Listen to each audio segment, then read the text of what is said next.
જીવનની શરૂઆત અને જીવનનો પ્રારંભ એ બધું કરવા પૂર્વે કંઈ ને કંઈ પહેલાં આપણે શુભ કાર્ય કરતા હોઈએ છીએ. કોઈ બી નવા કાર્યની શરૂઆત એમને એમ કોઈ આર્ય સંસ્કૃતિમાં થતો નથી. એક મંગલ એ આર્ય સંસ્કૃતિનું દેન છે કે નવા કાર્યનો મેં પ્રારંભ કર્યો છે તો કોઈ પોતાના ઈષ્ટદેવનું સ્મરણ કરે, કોઈ પોતાની માન્યતા અનુસાર કંઈક ને કંઈક મંગલ કરે, શુકન જોવે, ગમે તે રીતે, પણ એમને એમ પગ ઉપાડે નહીં. ચાહે જૈન સંસ્કૃતિ હો, ચાહે હિન્દુ સંસ્કૃતિ હો, ચાહે બૌદ્ધ સંસ્કૃતિ હો, જે પણ આર્ય સંસ્કૃતિ છે, અને આર્ય સંસ્કૃતિમાં આ નિયમ નથી. ઈષ્ટદેવને લોકો યાદ કરે પણ કષ્ટ આવે ત્યારે કરે. ક્યારે કરે? પોતાના પર આપત્તિ આવે ત્યારે ઈષ્ટદેવને યાદ કરે. પણ આર્ય સંસ્કૃતિની અંદર આપત્તિનો સમય હોય કે સંપત્તિનો સમય હોય, નવા કાર્યનો પ્રારંભ થાય, નવી વસ્તુનો પ્રારંભ થાય, નવા દિવસનો પ્રારંભ થાય કે નવા વર્ષનો પ્રારંભ થાય, આપણે ત્યાં મંગલ કરવાનો રિવાજ છે. મંગલ કરવાથી એક આસ્થા વધે છે. એ આસ્થા એવી હોય છે કે જેના કારણે મારા કાર્યો બધા સફળ થઈ જશે. પ્રવચનની શરૂઆત કરીએ ત્યારે શું કરીએ? માંગલિક કરીએ. પ્રવચન પૂરું થાય ત્યારે શું કરીએ? મંગલ થાય. એટલે સર્વ મંગલ થાય. પ્રવચનના વચ્ચે પણ બધી માંગલિક વાતો આવે. એટલે પ્રારંભમાં મંગલ હોય, મધ્યમાં મંગલ હોય અને અંતમાં પણ શું હોય? મંગલ હોય. એક જ વખતે મંગલ કરીએ તો ચાલે, તો પછી 3 વખતે મંગલ કરવાની જરૂર ક્યાં પડે? આ પ્રશ્ન ઉઠાવે છે શાસ્ત્રકારો. એક વખત મંગલિક કરી દીધું, મંગલ કરી દીધું, શુભ શોકન જોઈ લીધા, પછી વારે વારે 2 વાર 3 વાર કરવાની કઈ જરૂર ખરી? હા, એની પણ જરૂર પડે છે. કેમ જરૂર પડે છે આગળ આપણે જોઈએ છે. સૌથી પહેલું મંગલ શા માટે કરવામાં આવે છે? આ કાર્ય દરમિયાન જે પણ મારા વિઘ્નો આવવાના છે આવી શકે. સત્કાર્ય શું?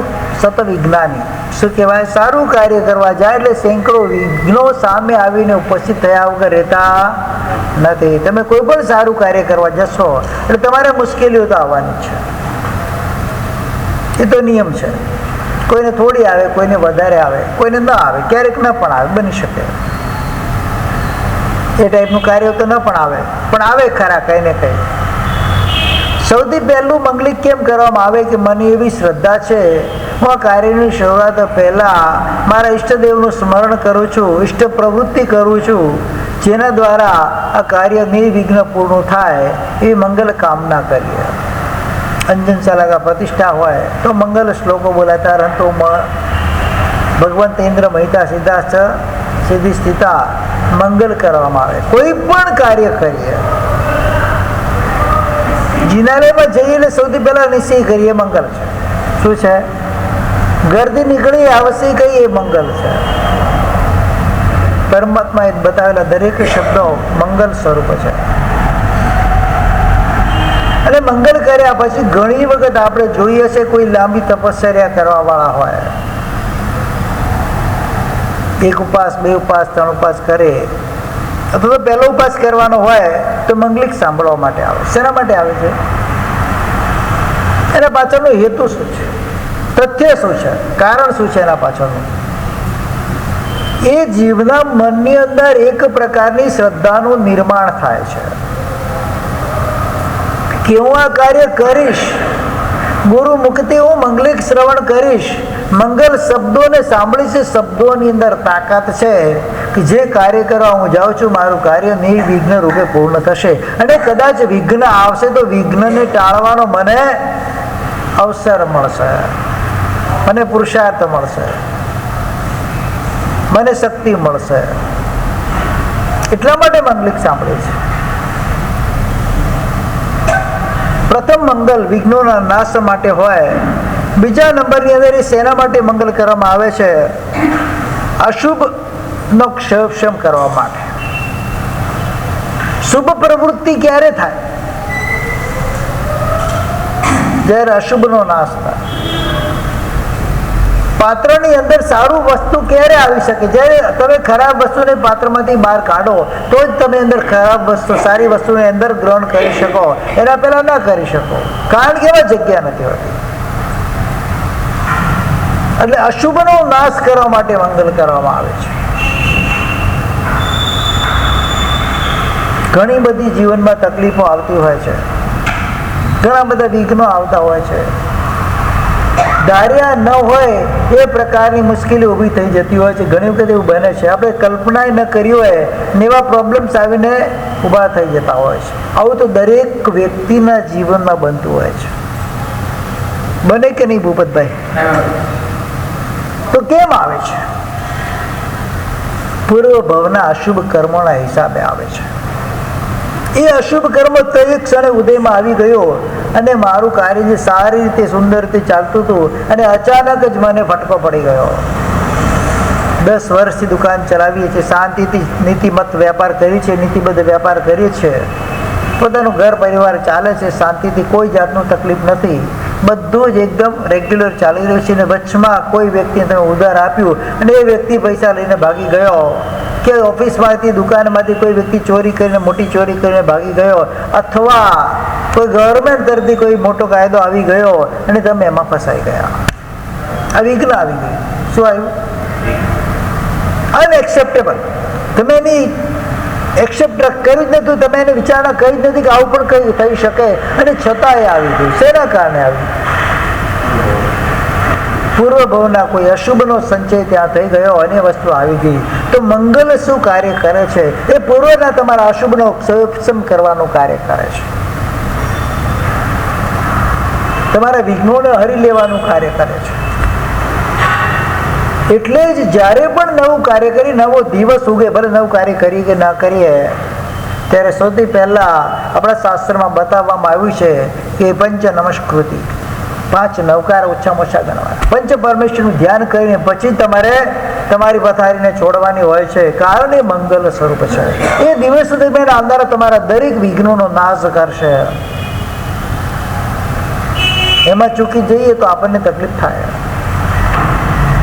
છેલ્લામાં છેલ્લું આટલું નોર્મલ કીધું છે. શું કીધું છે? એક નવકાર તો કમસે કમ ગણવાનો. છેલ્લે 5 પદો, નમો અરિયંતાણંત લે નમો લોય સવસાણ, 5 પદો પણ છેલ્લે ગણવાના.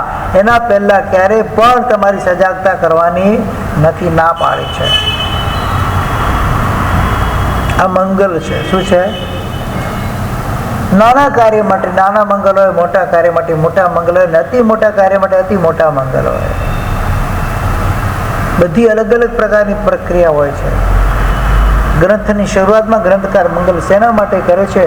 કે આ ગ્રંથ લખતા લખતા વચ્ચે ક્યાંક અટકી જાવ, ક્યાંક બીમાર થઈ જાવ, ક્યાંક રોગચાળો ફાટી નીકળે, ક્યાંક કહીને પણ આ મારું કાર્ય અટકી ન જાય. એના માટે શરૂઆતમાં એ બધા અશુભના ક્ષમ માટે એ જે મહાત્માઓ છે મંગલ કરતા હોય છે. કે ઘણી જગ્યાએ પ્રશ્ન કરવામાં આવે છે કે મંગલ કર્યા પછી ગ્રંથ પૂરો થશે કે નહીં, એની ગેરંટી શું છે? શું ગેરંટી? પૂરો થાય કે ના પણ થાય? થઈ જાય. મંગલ કરેલા બધા ગ્રંથો પૂરા થઈ જાય, મંગલ કરેલા બધા કાર્યો થઈ જ જાય? ના પણ થાય. અને ઘણી વખત એવું પણ જોવામાં આવે છે, ઘણા એવા ગ્રંથો હોય છે જેના અંદર મંગલિક નથી કરેલું હતું, છતાં પણ એ ગ્રંથો પૂરા થયેલા હોય છે. તો પછી મંગલની આવશ્યકતા શું છે? પ્રશ્ન તો ઉઠવાનો જ છે. આપણા જોઈએ ને શાસ્ત્રોની અંદર કે હિન્દુ સંસ્કૃતિની અંદર મંગલિકની વાત આવે છે, પણ જે હિન્દુ કે સનાતન સંસ્કૃતિને જે પામ્યા નથી એવા અન્ય ગ્રંથો છે એના અંદર મંગલ ક્યાં કરેલા છે, છતાં એમના ગ્રંથો પૂરા થયેલા જણાય છે અને જોઈ પણ શકીએ છીએ. તો પછી મંગલની આવશ્યકતા ક્યાં આવી? ઘણા એવા જીવો ક્યારેય મંગલિક કરતા નથી, છતાં પણ એ ઠાઠ મારથી જીવી રહ્યા હોય છે. આપણને લાગે છે કે નથી લાગતું? તો એના અંદર એ વખતે કોઈ અશુભ કર્મનો નિમિત્ત બનતું નથી. પૂર્વ ભાવના કોઈ અશુભ કર્મ ઉદયમાં આવતા નથી, એમ માની શકાય. પણ એ વખતનું આ કાર્ય ભલે અત્યારે એને લાગતું નથી, પણ સમય જતાં એને પણ ભોગવવાનો સમય આવે ને આવે છે કે કર્મ ક્યાંક બાંધેલા તો છે એ અનાર્ય સંસ્કૃતિને પામ્યો છે. એટલે અશુભ કર્મનો સંચય પણ કરીને જ આવેલો છે. ભલે અહીંયા લાભ વગેરે પ્રાપ્ત કર્યું છે, શુભ કર્મનો સંચય ત્યારે એનો ઉદય ચાલી રહ્યો છે, પણ જ્યારે અશુભનો ઉદય ચાલુ થશે પછી એને રોકનારું કોઈ હોઈ શકે નહીં. આપણું શાસ્ત્ર અશુભના ઉદયને રોકવાનું કામ બતાવે છે, રોકવાનું કાર્ય બતાવે છે. એટલે મંગલ કરવાનું છે. કદાચ મંગલ કર્યા પછી પણ વિઘ્ન આવી શકે. ઘણા એવા ગ્રંથો પૂરા થયા જ નથી. મંગલ કર્યા પછી પણ પૂરા ન થયા હોય, બની શકે છે. તો એ માનીને મંગલ ન કરવું એ માનવું ઉચિત નથી. અહીંયા બલ બતાવ્યું છે બીજા નંબર અશુભ કર્મના ક્ષેક્ષમ માટે મંગલાચરણમાં શિષ્ય વર્ગની પ્રવૃત્તિ માટે. અને મંગલાચરણ હું કરીશ તો મારો શિષ્ય વર્ગ પણ આ પ્રથાને કન્ટિન્યુ કરશે. એને આ વસ્તુમાં શ્રદ્ધા બેસશે. ઘરમાં વડીલ જે કાર્ય કરતો હોય એ નાના શીખતા હોય છે. આ બધું પરંપરાથી આવતું હોય છે. તમારા વડીલોના મનની અંદર જે શુભ ભાવો હશે એ તમારી પરંપરામાં આવવાના જ છે. જે અશુભ હશે એ અશુભ પણ આવવાના છે. જે અશુભ પ્રવૃત્તિ કરતા હતા એ અશુભ પ્રવૃત્તિ પણ તમારા મનમાં આવવાની છે. કારણ કે જન્મથી તમે એમના લક્ષણો જોયા છે. જન્મથી નહીં, ગર્ભમાં આવ્યા ત્યારથી જોયા છે. ભલે અત્યારે તમારો શુભનો ઉદય હોય એટલે તમારામાં અશુભ કાર્ય કરતા નથી, પણ જ્યારે અશુભનો ઉદય આવશે એટલે એ વડીલોમાં રહેલા અશુભ સંસ્કારો પણ તમારામાં ઉત્પન્ન થયા વગર રહેવાના નથી. એ જ રીતે શુભ સંસ્કારો પણ ઉત્પન્ન થયા વિના, એ કાર્ય કર્યા વિનાના રહેવાના નથી. એટલે જ શાસ્ત્રમાં બતાવવામાં આવે છે કે ઘરની અંદર જે પણ વડીલ હોય એ સંસ્કારથી લદોલદ ભરેલા હોવા જોઈએ. ભલે પછી સંતાનોમાં તમે સંસ્કાર આપો કે ના આપો, ઓટોમેટિકલી એના અંદર એ આવવાના છે. બાપા સિગરેટ પીતા હોય, દીકરા બે ચાર વખત જોયું હોય, ભલે અત્યારે શું સંસ્કાર હિસાબે ન પીતો હોય, પણ ક્યારેક તો અશુભનો જ્યારે એના અંદર ઉદય થશે ત્યારે એ પણ સિગારેટ મોઢે માંડવાનો છે. કારણ કે એને એમાં લાગશે એમાં ખોટું શું છે. વડીલો કરે છે, ખોટું શું છે. બસ આ જ નીતિમત્તા જેની શાસન આપણને શીખવાડે છે. મારે શું કરવું જેથી કરીને મારો વંશ એના પ્રમાણે ચાલે. જે વનરાજ ચાવડાની મેં તમને વાત બતાવી હતી, પિતા ખાલી ગાલ પર ટપલી મારે છે, એના જોતાને માતા જીભ કચીને મરી જાય છે. એના પછી જે જીવ આ બને છે વનરાજ ચાવડો અખંડ બ્રહ્મચારી બને છે, પૂરા ગુજરાતનો નાથ બને છે. સૌથી પહેલો ચાવડા વંશનો એ સંસ્થાપક વનરાજ ચાવડા, એના પરસેવામાં તાકાત હતી કે તમારા 6 મહિનાના જૂના તાવ હતો એ એનાથી દૂર થઈ જતા. એટલી બધી તાકાત એનામાં હતી, એટલી બધી એનામાં શક્તિ હતી. શેના કારણે આવી? આ બધું શક્તિ સામર્થ્ય એ બાળકની અંદર ઉત્પન્ન કઈ રીતે થયું, એનામાં શૌર્ય કઈ રીતે ઉત્પન્ન થયું, એનામાં ગુણો કઈ રીતે ઉત્પન્ન થયા.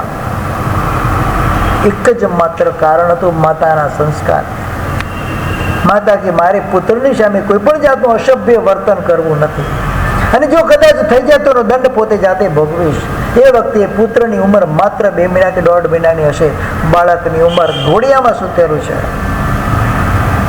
પણ એ બધું જોયે તો છે એને મનમાં અસર. સંઘની પંચેન્દ્રિય છે, બોલી કદાચ ન શકતો હોય, એ સમજી તો શકે છે, બધું સાંભળી તો શકે છે. એ ઘરનું વાતાવરણ છે. મારી માતાએ મારા માટે, મારામાં કોઈ સંસ્કાર ન પડે એના માટે મારી માતાએ જીવ આપી દીધો છે. પછી એ સંસ્કાર ક્યાં સુધી એનામાં રહે? આ જીવન એનામાં રહે.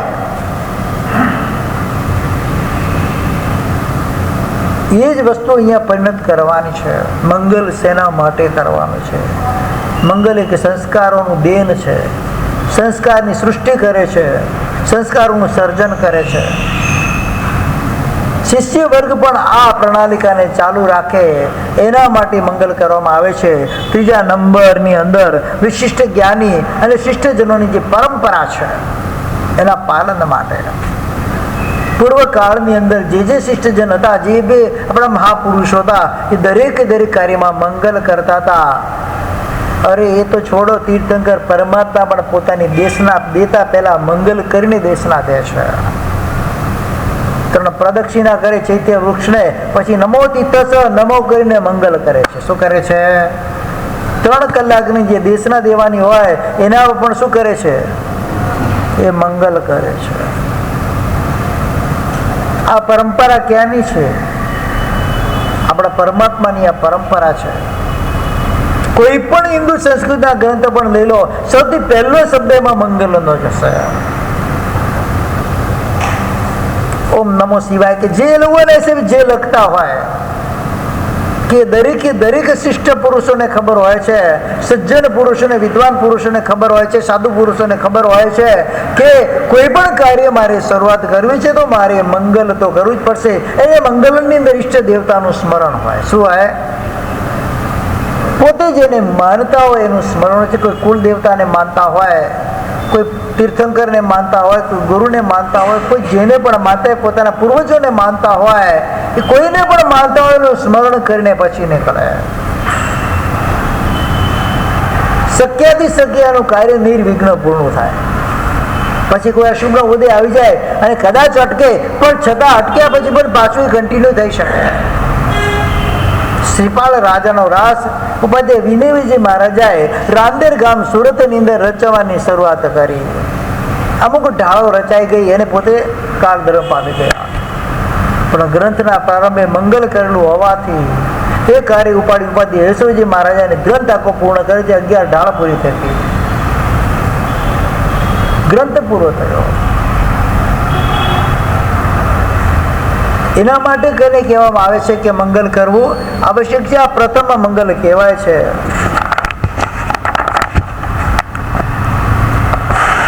હવે અહીંયા જે મંગલાચરણ કરેલું છે નમો અરિહંતાણમ કરીને, મંગલ 2 પ્રકારના હોય છે.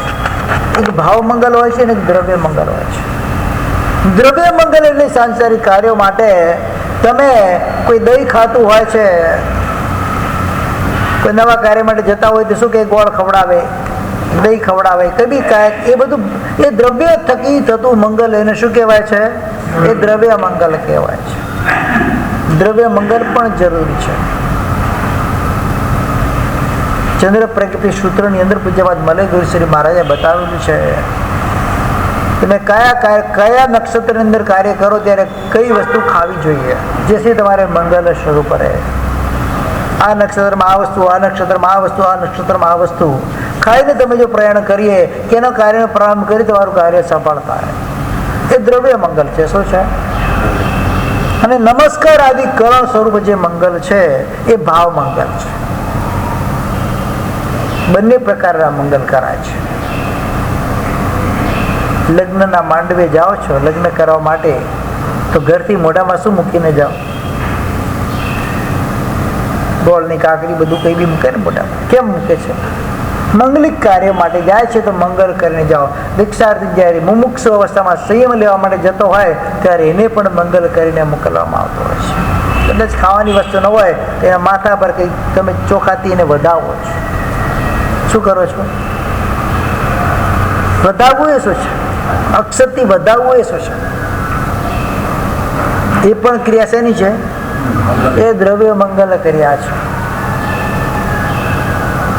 અમારો ચોમાસાનો પ્રવેશ થાય તમે ગૌલી કાઢો છો. એ ગૌલી શું છે? દ્રવ્ય મંગલ છે. કે નવા કાર્યનો શુભારંભ થઈ રહ્યો છે. આ બધી પ્રણાલિકા છે ને, પ્રાચીન પ્રણાલિકા એ મહાપુરુષોની દેન છે. વર્ષો સુધી ચાલી આવતી છે ને વર્ષો સુધી ચાલશે. ગૌલી કાઢવી એટલે એમ નથી કે ખાલી આવ્યા છે મારે ગૌલી કાઢવી, એવું નથી હોતું. એના અંદર એક આસ્થા રહેલી છે, એક શ્રદ્ધા રહેલી છે, એક શુભ કામના રહેલી છે. જે કાર્ય માટે મહાત્મા પધાર્યા છે મહાત્માનું કાર્ય પણ સુચારુ રૂપથી અને શુદ્ધ રૂપથી પૂરું થાય, અખંડ રૂપે પૂરું થાય, અવિઘ્ન રૂપે પૂરું થાય એવી અંદર મંગલ કામના હોય છે. એના માટે આપણે ગૌલી કાઢીએ છીએ. બેનોને ખબર જ નથી ગૌલી શેના માટે કાઢવામાં આવે છે. બસ પરંપરા પડી છે એટલે કાઢવાની. મંગલ સ્વરૂપ જ છે, પણ એની પ્રણાલિકાને સમજવાની હોય છે. શા માટે મારે ગૌલી કાઢવાની છે? ગૌલી કાઢવાનો મારા પાછળનો આશય શું છે? મારે સેવાઓની ગૌલી કાઢવાની એવું હોય છે. એના પાછળનો આશય, એના પાછળનું લક્ષ્ય એ હોય છે મારા ચતુર્વિધ સંઘનું રક્ષણ થાવ. શું આશય હોય છે? મોટા કાર્ય માટે આ ચતુર્વિધ સંઘ તત્પર જ્યારે થયો છે, સંઘનું રક્ષણ થાવ. એ રક્ષણના હેતુથી આ ગૌલી કાઢવામાં આવે છે. કલ્યાણ થાવ સંઘનું. આ ગૌલી કલ્યાણકારી છે, મંગલકારી છે. અષ્ટમંગલની અંદર સ્વસ્તિક આવે. નંદાવર્ત અષ્ટમંગલની અંદર આવે છે. મંગલ સ્વરૂપ જે 8 ચિહ્નો બતાવવામાં આવ્યા છે, શ્રેષ્ઠ મંગલ સ્વરૂપ, એના અંદર આ બંને વસ્તુ આવતી હોય છે. એટલે પરમાત્માની સામે એ ગૌલી કાઢવાની હોય છે. અક્ષત પૂજામાં ગૌલી કાઢવાનું વિધાન ક્યાં આવે છે? પણ કેમ કાઢીએ છીએ? નંદાવર્ત અને સ્વસ્તિક જ કેમ, બીજી કેમ ન કાઢી શકીએ? શુદ્ધ અખંડ અક્ષત ગ્રહી નંદાવર્ત વિશાલ, પૂજી પ્રભુ સન્મુખ રહીએ ટાળી સકળ જંજાળ. મતલબ શું? એનો અર્થ શું છે? દરેકે દરેક પાછળ કાંઈ ને કાંઈ લોજિક રહેલું છે. આનંદ સ્વરૂપના એ આવર્તો છે. નંદ આવર્ત એટલે શું? નંદ એટલે આનંદ, અને આવર્ત એટલે એના જે વળાંકો છે. નંદાવર્ત કઈ રીતે કાઢવો, પણ લગભગ ઘણાને આવડતો નથી. છેડાને અંદર લઈ જઈને બહાર કાઢવાનો છે. એટલે આ સંસારની આટલી ગુરમીટી મારે શું કરવાનું છે? બહાર નીકળવાનું છે. આશય શું હોય છે? જિનાલયની અંદર સ્વસ્તિક કરવાનું વિધાન નથી, નંદાવર્ત કરવાનું વિધાન છે. શું શેનું વિધાન છે? શીખવાનું.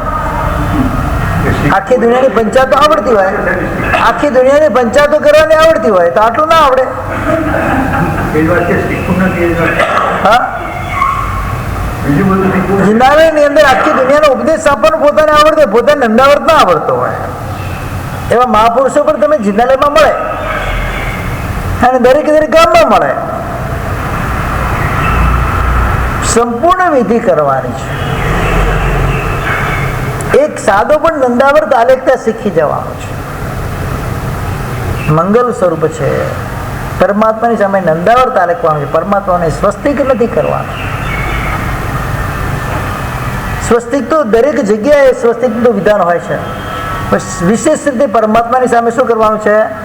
નંદાવર્તનું આલેખન કરવાનું છે. શીખી લેવાનું. આપણે શીખી લેવાનું. એના ક્લાસ ચાલુ કરો, નંદાવર્ત શીખવાના. નંદાવર્તનું આલેખન જરૂરી છે. અને 1000 ટાઈપનું નંદાવર્ત કરતા આવડે છે. વધારે હશે કદાચ નંદાવર્ત. મને આ લખતા આવડે છે, એનાથી વધારે. મારી હોબી હતી સંસારીપણામાં. 3 મિનિટમાં આખો 3 ફૂટનો નંદાવર્ત બનાવીને તમને આપી દઉં ચોખાથી. પહેલા હોબી, હવે કઈ હવે ઈચ્છા નથી. હજારો ટાઈપની ડિઝાઇનો બનાવેલી છે નંદાવર્તમાં, સ્વયં પોતાના મેલેસ પૂર્ણ કરીને. મિક્સ મલ્ટી કલર ગૌરી તમે જે બનાવો છો ને, એનો પ્રારંભ મેં કરેલો છે 96માં. ક્યારે? એના પહેલાં મલ્ટી કલર ગૌરી બનતી નથી, અત્યારે બનાવે છે બધા. સૌથી પહેલી ગૌરી મલ્ટી કલર મેં બનાવેલી છે 3 કલરમાં. એક 3 કલર 4 કલર જે મળતા એમાં. મસ્ત વસ્તુ શું છે? એ આલેખન કરવું જરૂરી છે, શીખવું જ જરૂરી છે. જેમ ચૈત્યવંદન શીખીએ છીએ આપણે, ભાવ ક્રિયા શીખીએ છીએ, તો પરમાત્માની સામે જ્યારે હું જઈને બેઠો છું તો નંદાવર્તનું આલેખન એ શુભ મંગલ સ્વરૂપ છે. મારો આખો દિવસ એ મંગલ સ્વરૂપ છે. સકળ જંજાલ મારી તૂટી જશે. આ ભવ અટવી છે. અંદરનો વળાંકો શું છે? ભવટવી છે. એમાંથી બહાર નીકળી ગયું. બહાર નીકળ્યું સીધો ક્યાં પહોંચી ગયો? સિદ્ધ શિલાની ઉપર. નંદાવ્રત ઉપરનું બાગડું સિદ્ધ શિલાનું દર્શન કરાવે તમને. શું કરાવે છે? બહાર નીકળીને ક્યાં પહોંચવાના છો તમે? સિદ્ધ શિલા. હવે જયારે નંદાવ્રતનું આલેખન કરો, મનની અંદર જે ભાવ આવે તમે તમારા ભાવોને પોતે વિચારજો, કેવા ભાવો આવે છે. એનું સ્વરૂપ સમજ્યા પછી એ કાર્ય કરી શકાય. કોઈ ક્રિયા એમને બેસ્ટ હોતી નથી, ખાલી ટાઈમપાસ ક્રિયા હોતી નથી. દરેકની પાછળ કઈ ને કઈ મોટા તથ્યો રહેલા છે. આ બધું મંગલ સ્વરૂપ છે. પરમાત્માના દર્શન મંગલ. દર્શનમ દેવ દેવસ્ય દર્શનમ પાપનાશનમ દર્શનમ સ્વર્ગ શોભાનામ દર્શનમ મોક્ષ સાધનમ. દર્શન જ મંગલ છે. સાધુનામ દર્શનમ પુણ્યમ પુણ્યભૂતા હિ સાધવ તીર્થભૂતા હિ સાધવ. કેમ બતાવવામાં આવે છે આ બધું? એ મંગલ સ્વરૂપ છે. મૂર્તિ જ મંગલ સ્વરૂપ છે. મેવાડમાં અમે જઈએ, જૈનોત્તરના ઘરમાં ગોચરી માટે જઈએ તો કેટલા સાધુ છે ના કે સાહેબ કેટલી મૂર્તિ છો એમ કે છે. શું કે છે? એમનો આશય શું છે? મૂર્તિ એટલે ભગવાન. આશય શું છે એમનો? મૂર્તિ એટલે ભગવાન. એટલે એ લોકો એ પ્રમાણે ગોચે. એ લોકોને એટલી બધી બુદ્ધિ ન હોય ને કે શું છે. આપણે કે 2 છે તો પછી એ પ્રમાણે વરે. આપણે કે 10 છે તો પછી આખું ખજાનો મૂકી દે. કેટલી મૂર્તિ છો? એક આ લોકોને એક બેઝ હોય છે. આપણે પૂછીએ સાહેબ કેટલા ઠાણા પધાર્યા છો? ઠાણા એટલે એ લોકોને કે મૂર્તિ.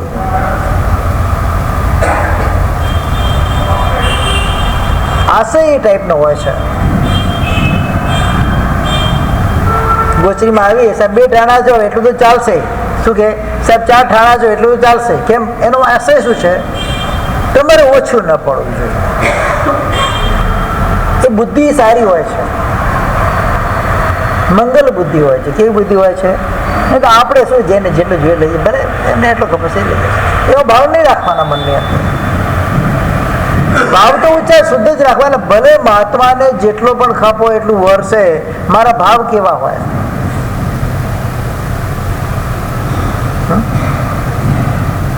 કેરીનો રસ વરાવો તો ચમચાથી ના વરાય, તપેલાથી વરાવાય. કેવી રીતે વરાવાય?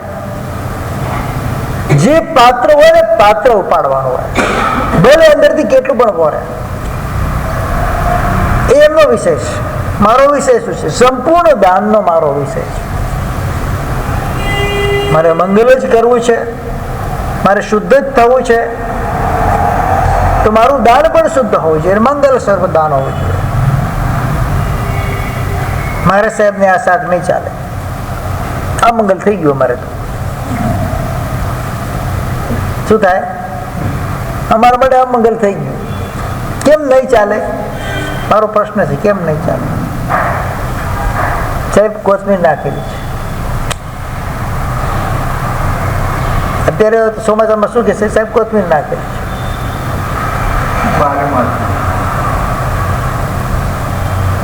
તમને ખબર છે ગામમાં મહાત્મા છે, ગમે ત્યારે આવી શકે છે. વિવેક શું કહે છે? દેવાની બુદ્ધિએ અસુસ્તુ ફેડી સુસ્તુ કીધું. અણદેવાની બુદ્ધિએ સુસ્તુ ફેડી અસુસ્તુ. 12મા વ્રતનો અતિચાર લાગે કે ન લાગે? શુદ્ધ દ્રવ્ય ઘરમાં હોવા છતાં પણ એના અંદર કઈ ને કઈ ભેળસેળ થયેલો છે. એટલે એ વસ્તુ તમે વરાવવાને લાયક બનતા નથી. હોવા છતાં પણ નહીં. એટલે કેવો દાનાંતરય લાગે. આ શું લાગે છે? હાજર હોવા છતાં પણ એ વસ્તુ કોઈને કોઈ કારણને પામીને અમે એનું દાન નથી કરી શકતા. મતલબ દાનાંતરયનો ઉદય થાય છે. દાનાંતરય બંધાય છે ત્યાં. છતી વસ્તુ હેઠ પર છતાં દેવાની બુદ્ધિએ કેમ આ બધું કેમ લખ્યું છે? આટલું બધું ભણ્યા, પાઠશાળાની અંદર અત્યાચારો આટલા બધા ભણ્યા, એના અર્થોને કર્યા કે નહીં કર્યા? એને સમજ્યા કે નહીં સમજ્યા? એના રહસ્યો કેમ નહીં સમજ્યા? હજુ ઘણાને અત્યાચાર આવડતા છે.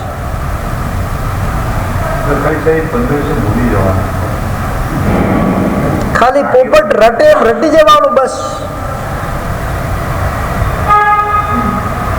એનાથી લાભ શું મળશે? મારા જીવનની અંદર મારે મંગલ કેમ નથી થતું તેના પાછળનું સૌથી મોટું કારણ છે મારો પ્રમાદ. નહીં તો કેમ ન થાય? તમે ધારો એ કાર્ય જઈને શાસનમાં તમે કરી શકો છો. ઘણા મહાપુરુષો જોયા છે અમે, એ બોલે એટલે કામ થઈ જાય. વચન સિદ્ધ જે હોય કહેવાય, એનું વચન જ મંગલ હોય, કારણ કે આખું જીવન મંગલ હોય.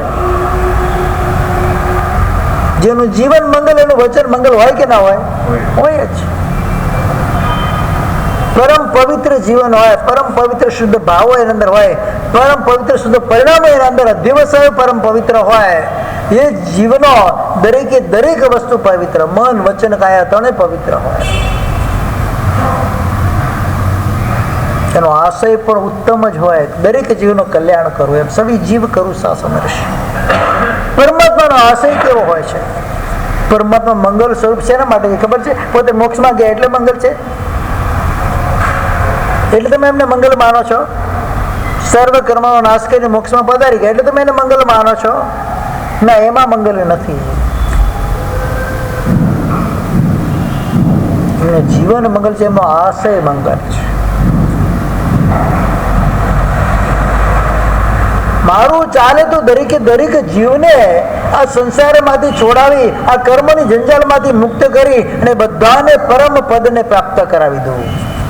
ઉત્તમ કોટીનો આ આશય છે, એટલે પરમાત્મા પૂજનીય બને છે, એટલે પરમાત્મા મંગલ સ્વરૂપ બને છે.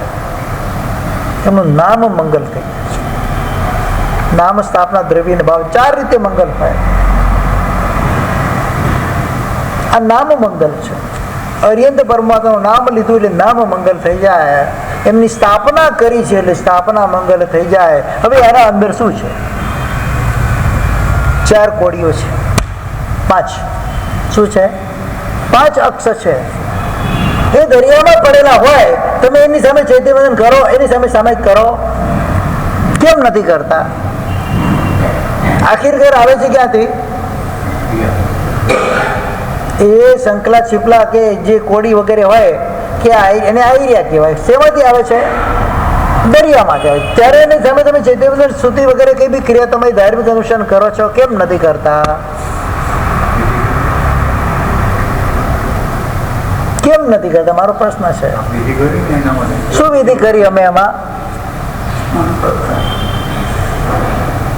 એમાં શું વિધિ કરેલી હોય તમને ખબર છે? આજ સુધી કોઈ પૂછ્યું કે મારે સાહેબ આજ કેમ રાખવાના? પણ આજ કેમ રાખવાના? સોનાના સિક્કા ન રખાય અંદર?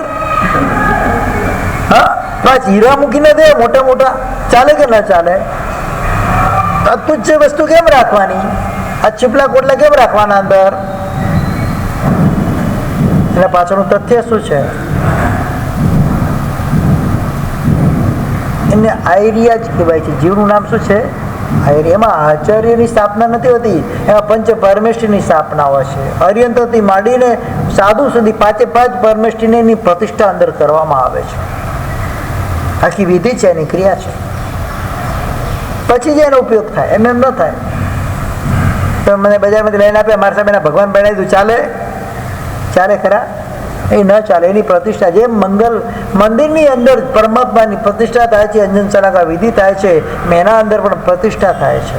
પછી એના 18 અભિષેક થાય, પછી એ ઉપયોગમાં આવે. એટલે એના અંદર અમે પંચ પરમેષ્ઠીની સ્થાપના કરી છે. એટલે મારી જે પણ હવે હું જે અનુષ્ઠાન કરીશ એની સામે એ પંચ પરમેષ્ઠીની સાક્ષીમાં રહીને અનુષ્ઠાન કરીશ. એમ એની સાક્ષી પદે એની સ્થાપના કરેલી છે. એટલે એનું બીજું નામ છે સ્થાપનાચાર્યજી. આચાર્ય તો પાછળ આવી ગયા. સ્થાપના કરેલા આચાર્ય એને શું કહેવાય? એમાં આચાર્યની અમે સ્થાપના કરી છે. અમે એને આચાર્ય તરીકે માનીએ છીએ, એને આચાર્ય તરીકે પૂજીએ છીએ. એટલે એનું ગૌરવ અને બહુમાન જાળવીએ છીએ. એને ભગવાન કહીએ છીએ. શું કહીએ છીએ?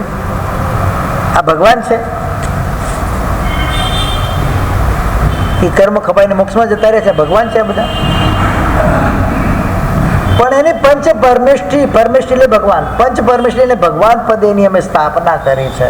એમાં મંગલ કર્યું છે.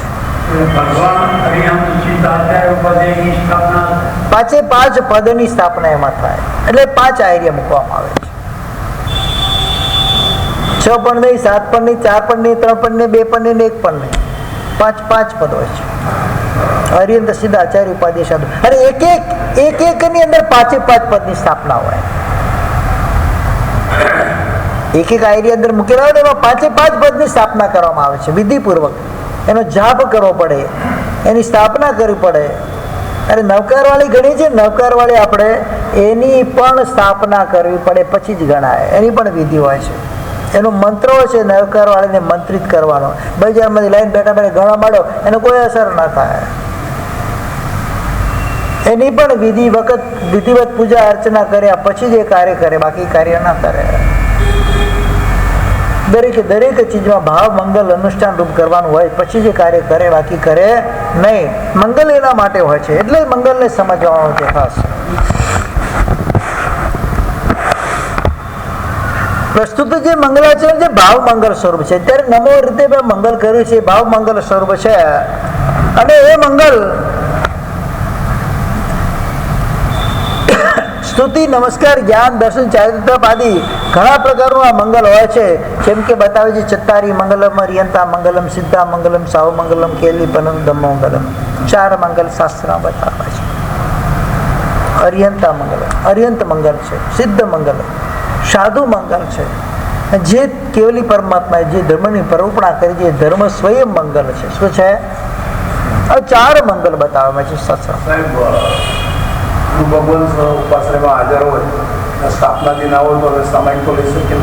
આચાર્ય ભગવંત હોય તો એમની સામે લઈ શકીએ કે એમાં આચાર્યની સ્થાપના છે. શું છે? આપણી પરંપરા શું ચાલે છે? અમારે ત્યાં એક રિવાજ છે, અમે આચાર્યની સામે ભગવાન હોય કે આચાર્યની સામે હિરાવી કરી શકીએ. શું ભગવાન હોય કે સ્વયં પોતે હાજર જ છે, એ ભાવ સ્વરૂપથી પોતે હાજર જ છે, તો અમારે સ્થાપનાની જરૂર નથી. અમે એની સામે હિરાવી કરી શકે. ઘણા સમુદાયમાં માન્ય છે, ઘણું સમુદાયમાં નથી માન્ય. એટલે બધી પોતપોતાની પરંપરા અનુસાર ક્યાંક રસ્તામાં જતા હોય, તરસ લાગી હોય, દેરાસરનો ધ્વજા દેખાય, પણ ચૈતન્ય પહેલા કહેલું હોય ધજા દેખાય, ધજાની સામે અમે હિરાવી કરી છે, પ્રતિક્રમણ અમે પચકાણ પાડી શકીએ. કેમ કે એમાં પણ પ્રતિષ્ઠા થયેલી છે, સ્વની પરમાત્માની પ્રતિષ્ઠા થયેલી છે. એમાં દરેક ચીજોની પ્રતિષ્ઠા એમાં થયેલી હોય છે. એની સામે પણ દરેક સમુદાયની આ માન્યતા નથી. એ પણ તમને કહી દઉં છું. જે માનતા હોય એ લોકો કરે છે. પરંપરા પોતપોતાની પરંપરા અનુસાર છે. આ વસ્તુ સમાચારી અનુસાર છે. વિધિ પણ નથી ને વિશેષ પણ નથી, બંને વસ્તુ નથી. એટલે કોઈ ખોટું પણ ન લગાવે ને કોઈ એને જ માનીને જડતાપૂર્વક બેસી રહે પણ ન ચાલે. આ પણ થઈ શકે, આ પણ થઈ શકે, એ માન્યતા હોય છે. પરંપરા અનુસાર ચાલ્યું આવતું પૂર્વકાળથી. આ ભાવ મંગલ સર્વ ચિત્તારી મંગલ જે બતાવવામાં આવ્યું, 4 મંગલ હરિયંત, સિદ્ધ, સાધુ અને સાધુ બધા આવી ગયા. આચાર્ય ઉપાધ્યાય અને સાધુ 3 આવી ગયા. અને છેલ્લે એ 5ને બતાવનારી જે વસ્તુ તત્વ છે એનું નામ છે ધર્મ. એ 4 પ્રકારનો 3 વસ્તુને બતાવનારો જે પરમાત્મા દ્વારા પ્રવૃત્ત જે ધર્મ છે, સર્વજ્ઞ દ્વારા કથિત જે ધર્મ છે, એ ધર્મ માન્ય છે. એ ધર્મ મંગલ સ્વરૂપ છે. બાકી તમે તમારા ઘરના ધર્મ કાઢો ચાલે. એ ધર્મ કયો હોવો જોઈએ? જે સ્વયં તીર્થકર પરમાત્મા કેવળ જ્ઞાન પામ્યા પછી જગતને જે બતાવે છે એ ધર્મ. કયો ધર્મ હોય? એ જ ધર્મ સફળ છે, એ જ ધર્મ સાચો છે, એ જ ધર્મ સત્ય છે, એ જ ધર્મ માન્ય છે. કારણ કે અલગ અલગ લોકો પોતપોતાના અલગ અલગ સંપ્રદાય ઉભા કરી દે, પોતાના ધર્મો ચાલુ કરી દે. એ સર્વજ્ઞ કથિત ધર્મ નથી, એટલે એ મંગલ સ્વરૂપ નથી. શું? સર્વજ્ઞ કથિત હોય તો જ મંગલ સ્વરૂપ થાય.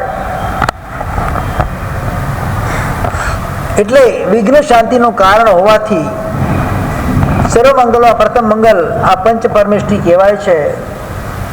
સબ પાવ પ્રણાસનો મંગલાણમ સવેસી પડમાં હવે સર્વ મંગલોની અંદર પ્રથમ મંગલ સ્વરૂપ છે નવકાર મંત્ર છે.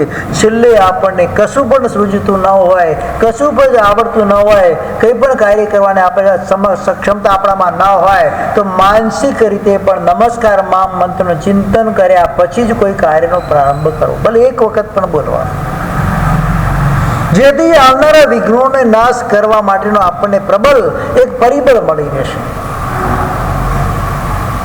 બધું ભૂલાઈ જાય જીવનમાં, નવકાર ન ભૂલાવવો જોઈએ. નવકાર જ્યારે જીવનમાંથી ભૂલાઈ જશે, મનમાંથી ભૂલાઈ જશે, હૃદયમાંથી ભૂલાઈ જશે, પછી જીવન મંગલ નહીં અમંગલ જ રહેશે. પંચ પરમેશ્વરીમાં પરમ મંગલ સ્વરૂપ નવકાર મંત્ર બતાવવામાં આવ્યો છે. શાશ્વત મંત્ર છે. કેમ મંગલ છે ખબર છે? દરેક આપણા શાસ્ત્રની શરૂઆત નવકાર મંત્રથી જ કેમ થાય?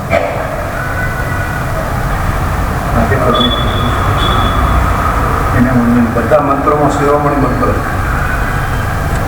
તો નમો મહાવીરાય મંત્ર શિરોમણી કહેવાય કે ના કહેવાય? કેમ ના કહેવાય? તો મહાવીર સ્વામી મંગલ નથી?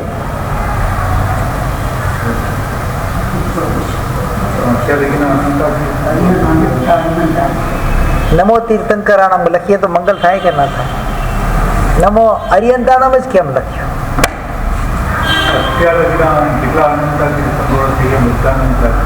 હા તો અરિયંતમાં એ જાય, તીર્થંકરમાં એ જાય, તો નમો તીર્થંકરાણમ કેમ નહીં લખ્યું?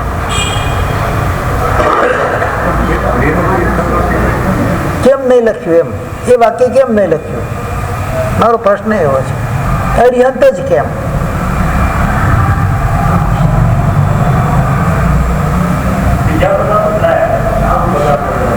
નવો તીર્થંકરાણમ કેમ નહીં લખ્યું? તીર્થંકર નથી આણતા? દરેક વસ્તુ પાછળ કારણ હોય છે. બુદ્ધ હોય ને એ પોતાના તીર્થનો આદિ કરનાર છે, ને તીર્થંકર કહેવાય બુદ્ધને. તેના તીર્થની અપેક્ષા શું કહેવાય છે? પણ એમાં રાગ ને દ્વેષ રહેલા છે, એને કર્મરૂપી શત્રુને હણ્યા નથી. એટલે જો તીર્થંકર આમ કરી તો બુદ્ધને પણ નમસ્કાર થઈ જાય. શું થઈ જાય? એટલે એનો વ્યવસ્થિત કરવા માટે શું લખે? જેને રાગ દેશને હણ્યા છે એવા તીર્થંકર. એવા તીર્થંકર કોણ હોય? તો અરિહંત હોય. એટલે અરિહંત. અહીં તમે છેલ્લા પેલા ઘણા બધા એના ઓપ્શન્સ હોય છે, પણ અમે તમને છેલ્લું ઓપ્શન બતાવું છું. એટલે એક એક વસ્તુનો વ્યવસ્થિત કર્યા પછી જે ટોપ તત્વ નીકળતું હોય એ ટોપ તત્વનો અહીંયા સ્વીકાર હોય, જેના અંદર કોઈ પણ જાતનો બાદ દોષ ના આવે. દરેક પદ લખવા પાછળનો હેતુ ઘણો ઊંચો હોય છે અને શુદ્ધ હેતુ હોય છે. એટલે આપણને એમ લાગે કે આ મંત્ર કેવો છે ને એમાં દરેકની અંદર જે 5 પદો છે એ 5 પદોના અહીંયા કોઈ વિશેષ વ્યક્તિ વિશેષનું નામ નથી. એ ગુણો જેને પ્રાપ્ત કર્યા છે એવાને અમે નમસ્કાર કરીએ છીએ. શું કે છે? આ મંત્ર વ્યક્તિ સ્વરૂપ નથી, પદાર્થ સ્વરૂપ નથી, દ્રવ્ય સ્વરૂપ નથી, આ ગુણ સ્વરૂપ છે. કેવો છે? એટલે એ શાશ્વત મંત્ર છે. સાધુ આપણામાં પણ પ્રાપ્ત સાધુ એ પંચાચાર પાડતા એના હિસાબે અહીંયા ગુણીજનના બહુમાન છે. અહીંયા વ્યક્તિના બહુમાન નથી, એના પદના બહુમાન નથી, અહીંયા ગુણનું બહુમાન છે. એટલે એને ભાવ મંગલ સ્વરૂપ કહેવામાં આવ્યું છે. નમો પદનો અર્થ અહીંયા બતાવવામાં આવે છે દ્રવ્ય અને ભાવથી સંકોચ કરવાનો છે. સંકોચ એટલે સંક્ષિપ્ત થવાનું છે. દ્રવ્ય અને ભાવથી, દ્રવ્યથી મુંડન અને ભાવથી મુંડન. દ્રવ્યથી કેસનું મુંડન હોય, ભાવથી કર્મોનું, એટલે કે તમારા અશુભ ભાવોનું મુંડન હોય, કસાઈઓનું મુંડન હોય. શું હોય? એ દ્રવ્ય અને ભાવથી મુંડન આ સંકોચ કરે છે. આ દૃષ્ટિથી પંચ પરમેશ્વરી નમસ્કારનો અર્થ અહીંયા બતાવવામાં આવ્યો છે. એટલે સંકોચ એટલે શું? નમસ્કાર કરવામાં સંકોચ એટલે પંચાંગ પ્રણિપાત નમસ્કાર બતાવવામાં આવ્યો છે. કયો બતાવ્યો છે? એટલે શું? ઈચ્છામી ખમાસમનું સૂત્ર જે છે એની અંદર બ્રેકેટમાં લખેલું છે પંચાંગ પ્રણિપાત સૂત્ર. એનો અર્થ શું?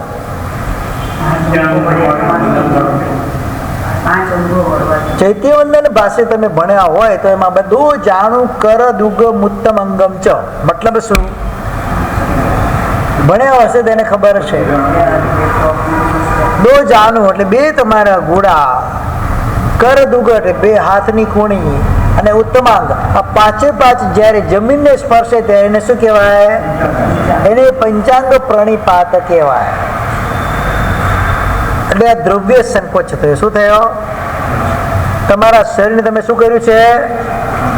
ઝૂક્યા છો, સંકોચિત કર્યું છે નમસ્કાર કરવા માટે. એટલે નમો પદની અંદર બે વસ્તુ બતાવવામાં આવી છે, દ્રવ્ય સંકોચ અને ભાવ સંકોચ. આ વખતે છે ને દ્રષ્ટાંતો, વાર્તા, લોજિક, ટૂચકા નથી શીખવા.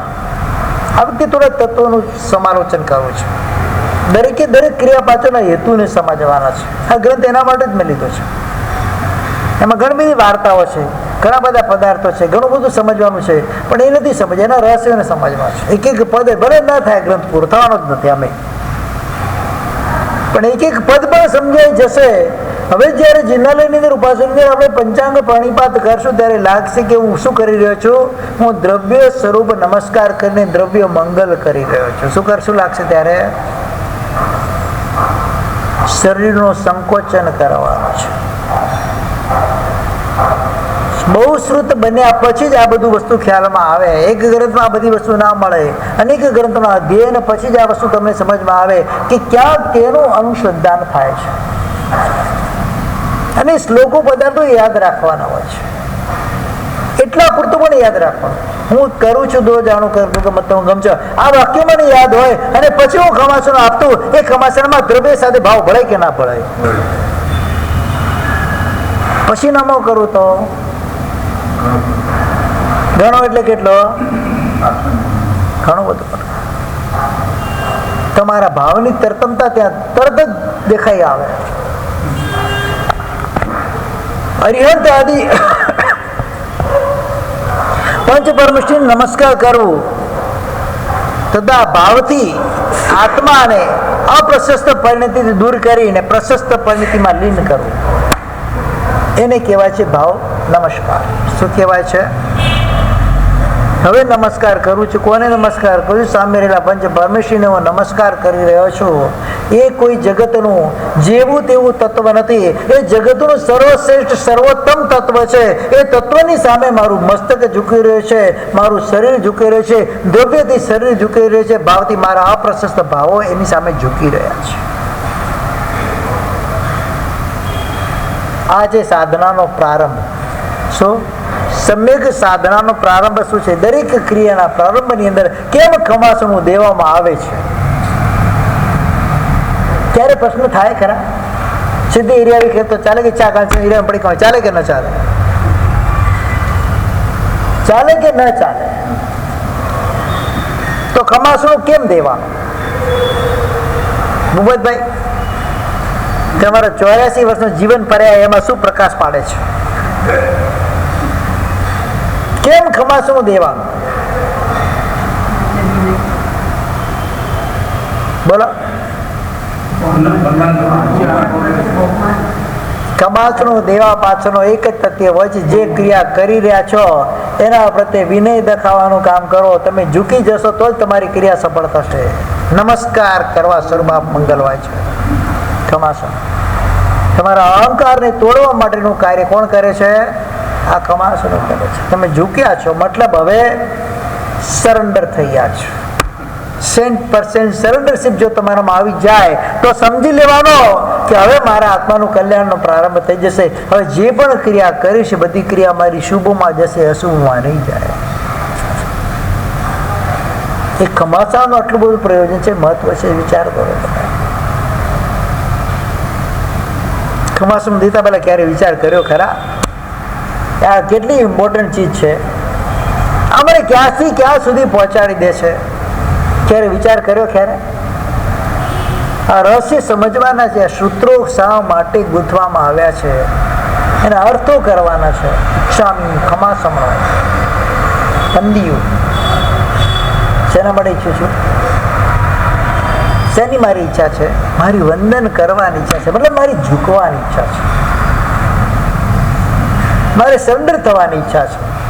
આટલું બોલ્યા પછી તમે તમારા વડે ચલાવો, ચાલે ખરા?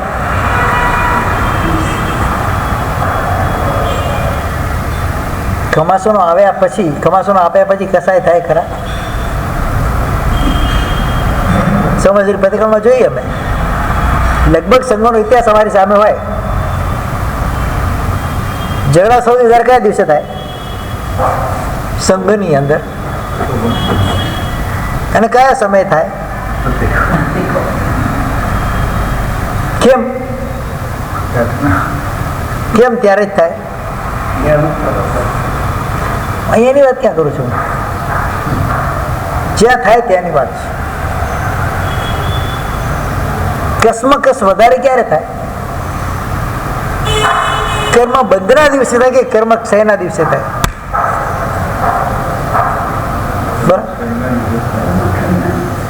જેટલા કસાય સમસ્ત સંઘની વાત કરીને કહું છું, જેટલા કસાયો પર્યુષણમાં ઉત્પન્ન વધારે થાય છે એનાથી 2% કસાયો તમારા આખા વર્ષ દરમિયાન નથી થતા. કેમ?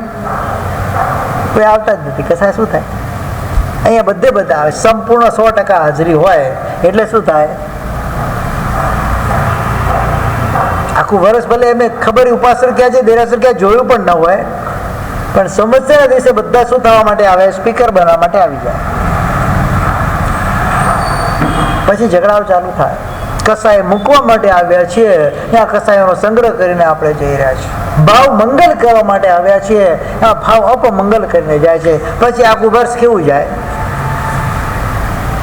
આપણા માટે નૂતન વર્ષનો પ્રારંભ એટલે મારા હિસાબે, હું માનું શાસ્ત્રોક્ત પ્રણાલિકાના હિસાબે જો હું માનતો હોઉં તો સંવત્સરી પ્રતિક્રમણ તમારું પૂરું થાય અને જ્યારે તમે સમાપ્ત ખામણા બોલો છો અને કહે છે આજે સંવત્સરી પ્રતિક્રમણ પૂરું થયું, સંવત્સરિયમ પડિક્રમામી દિવસ, સંવત્સરી સમાપ્ત દિવસે પડિક્રમામી કહીએ છીએ, ત્યારે સંવત્સરી તમારું પ્રતિક્રમણ જે સમય પૂરું થયું, દિવસીય પ્રતિક્રમણ તમે પ્રારંભ કરજો ત્યારથી તમારા નૂતન વર્ષનો પ્રારંભ થાય છે.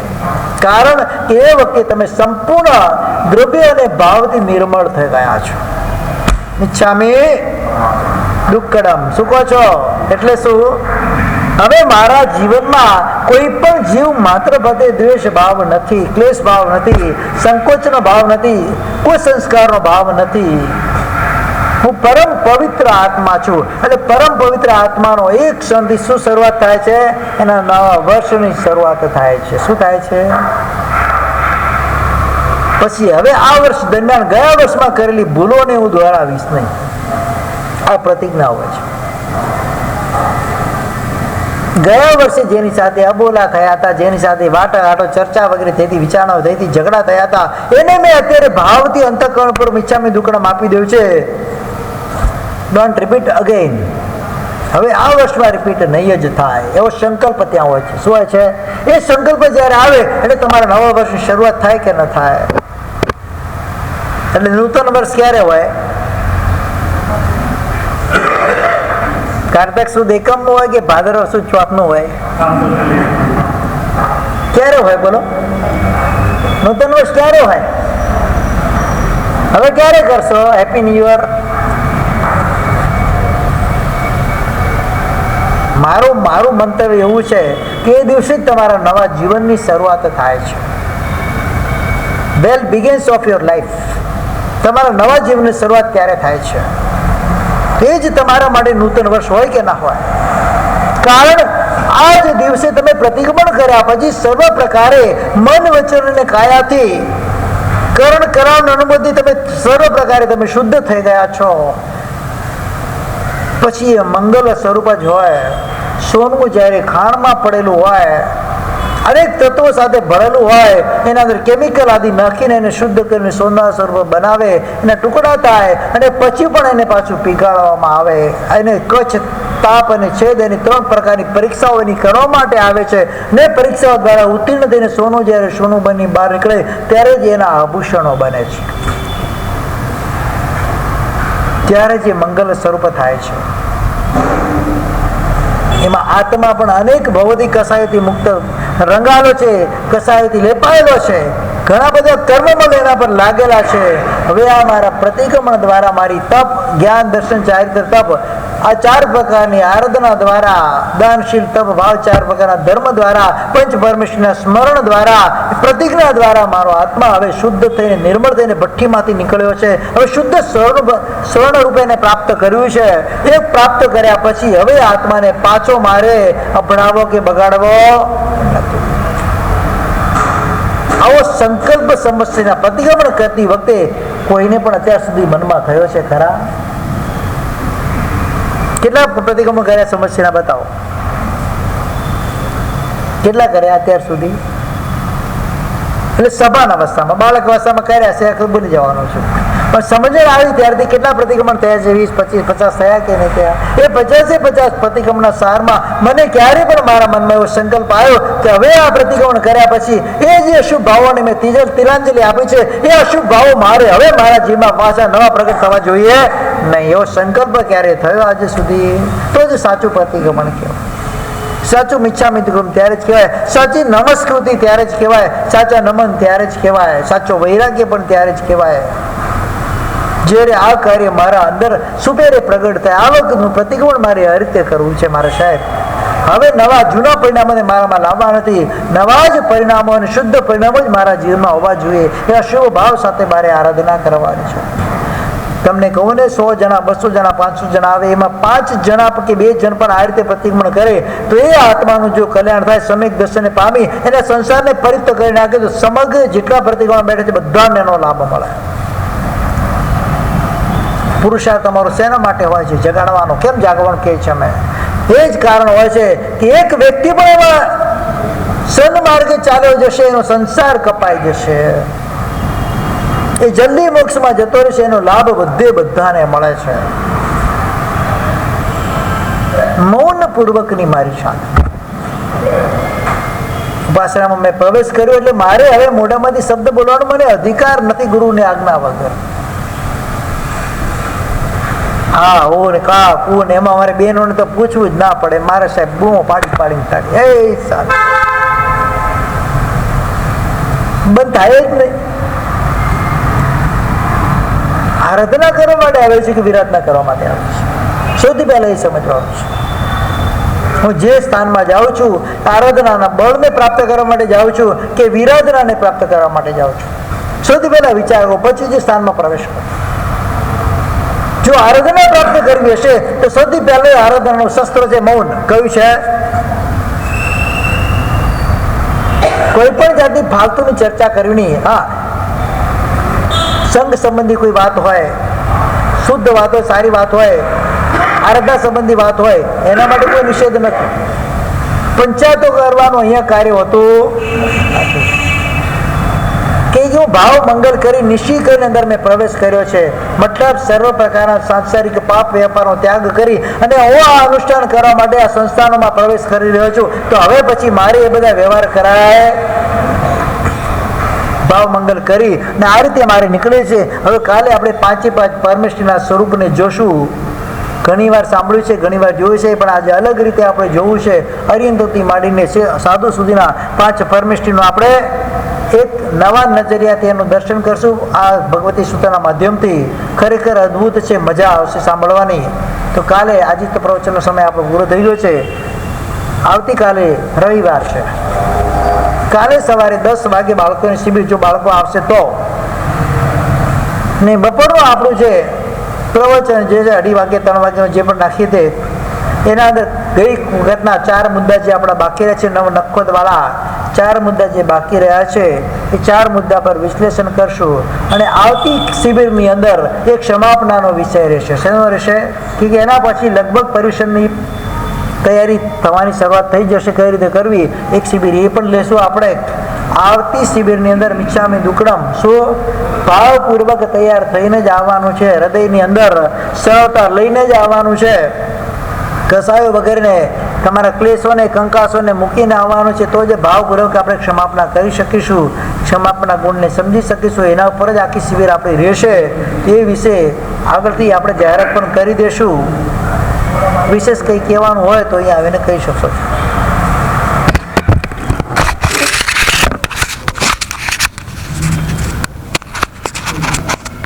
એ 4 મુદ્દા પર વિશ્લેષણ કરશું. અને આવતી શિબિરની અંદર એક ક્ષમાપનાનો વિષય રહેશે. શેનો રહેશે કે એના પછી લગભગ પર્યુષણની તૈયારી થવાની શરૂઆત થઈ જશે. કઈ રીતે કરવી એક શિબિર એ પણ લેશું આપણે. આવતી શિબિરની અંદર મિચ્છામી દુક્કડમ શું ભાવપૂર્વક તૈયાર થઈને જ આવવાનું છે. હૃદયની અંદર સરળતા લઈને જ આવવાનું છે. કસાયો વગેરેને તમારા ક્લેશોને કંકાસોને મૂકીને આવવાનું છે. તો જ ભાવપૂર્વક આપણે ક્ષમાપના કરી શકીશું, ક્ષમાપના ગુણને સમજી શકીશું. એના ઉપર જ આખી શિબિર આપણી રહેશે. એ વિશે આગળથી આપણે જાહેરાત પણ કરી દેશું.